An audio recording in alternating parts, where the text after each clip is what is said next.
بسم اللہ الرحمن الرحیم 600 پروں والا ایک ہیبت ناک فرشتہ 1.25 پیغمبروں تک پیغام پہنچا کر تمام نبیوں کا معلم اور مددگار فرشتہ حضرت جبرائیل علیہ السلام کی تاریخ کیا ہے؟ جبرائیل علیہ السلام معراج کی رات سدرۃ المنتہا تک جا کر کیوں رک گئے؟ ہم اس ویڈیو میں حضرت جبرائیل علیہ السلام کے ان حقائق کو بیان کریں گے جو آپ نے آج سے پہلے کبھی نہیں سنے ہوں گے۔ بحیثیت مسلمان فرشتوں پر ایمان رکھنا ہمارے ایمان کا حصہ ہے۔ ایمان مفصل میں ہر مسلمان اس بات کا تہہ دل سے اقرار کرتا ہے کہ وہ اللہ اور اس کے رسولوں پر ایمان لایا، اور فرشتوں پر، اور اللہ رب العزت کی کتابوں پر، اور قیامت کے دن حساب کتاب پر، اور مرنے کے بعد بروز قیامت دوبارہ زندہ ہو جانے پر۔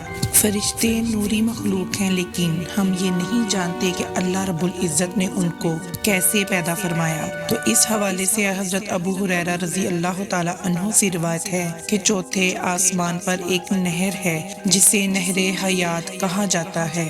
حضرت جبرائیل علیہ السلام ہر روز اس نہر میں غوطہ لگا کر اپنے پروں کو جھاڑتے ہیں، جس سے 70,000 قطرے گرتے ہیں۔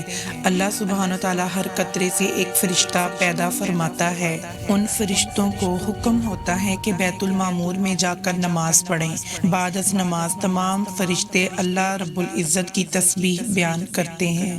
السلام علیکم محترم ناظرین، ہماری آج کی اس ویڈیو کا موضوع حضرت جبرائیل علیہ السلام ہیں۔ آپ علیہ السلام کی پیدائش کب اور کیسے ہوئی اور وفات کیسے ہوگی؟ ہم میں سے اکثر مسلمان یہ ضرور سوچتے ہوں گے کہ فرشتوں کی تخلیق کیسے ہوئی ہوگی اور یہ کیسی مخلوق ہوں گے، ان کی تعداد کتنی ہوگی اور یہ کائنات میں کس جگہ کس مقام پر فائز ہوں گے۔ اس ویڈیو میں ہم آج آپ کو بتائیں گے کہ حضرت جبرائیل علیہ السلام کی پیدائش کب اور کیسے ہوئی، اور آپ علیہ السلام کی ظاہری شکل و صورت کیسی ہے۔ ان تمام حقائق کو جاننے کے لیے ویڈیو کو اینڈ تک لازمی دیکھیے گا، کیونکہ آج کی یہ ویڈیو مکمل تحقیق کے بعد پیش کی جا رہی ہے۔ آپ کو اگر ہماری یہ ویڈیو اچھی لگے تو صدقہ جاریہ سمجھ کر ویڈیو کو لائک اور شیئر لازمی کیجیے گا، اور آپ اپنی قیمتی رائے کا اظہار کمنٹ سیکشن میں کر سکتے ہیں۔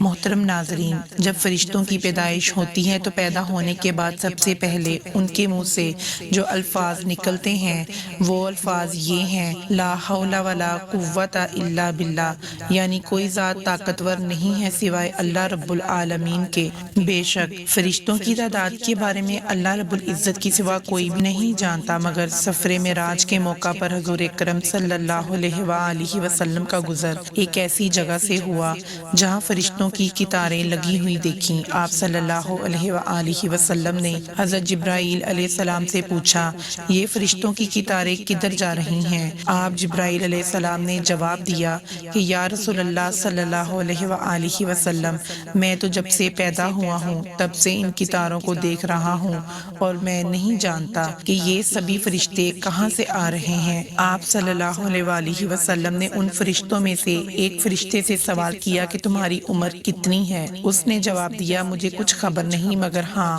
میں اتنا جانتا ہوں کہ اللہ رب العزت نے ہر 4 لاکھ سال بعد ایک تارا پیدا فرمایا، اور میں نے 4 لاکھ ستارے پیدا ہوتے دیکھے ہیں۔ اس بات سے معلوم ہوتا ہے کہ فرشتوں کی تعداد ان گنت یعنی لا تعداد ہے۔ محترم ناظرین، جب بروز قیامت سور پھونکا جائے گا اور ساری مخلوق کو موت آ جائے گی تو آخر میں اللہ رب العزت کے 4 مقرب فرشتے حضرت جبرائیل، حضرت میکائیل، حضرت اسرافیل اور حضرت اسرائیل علیہ السلام زندہ رہ جائیں گے۔ پھر حضرت اسرائیل علیہ السلام باری باری، حضرت میکائیل علیہ السلام، حضرت اسرافیل علیہ السلام اور پھر حضرت جبرائیل علیہ السلام کی روح قبض کریں گے۔ حضرت اسرائیل علیہ السلام کی روح اللہ تعالیٰ خود قبض کریں گے، اور حساب و کتاب کے لیے ساری مخلوقات کو زندہ کر دیا جائے گا، اور حساب و کتاب کے بعد اجر و ثواب عطا کیا جائے گا، اور نیک اعمال والوں کو جنت میں جبکہ گناہ گار لوگوں کو جہنم میں داخل کیا جائے گا۔ اسلام میں فرشتے آسمانوں پر رہنے والے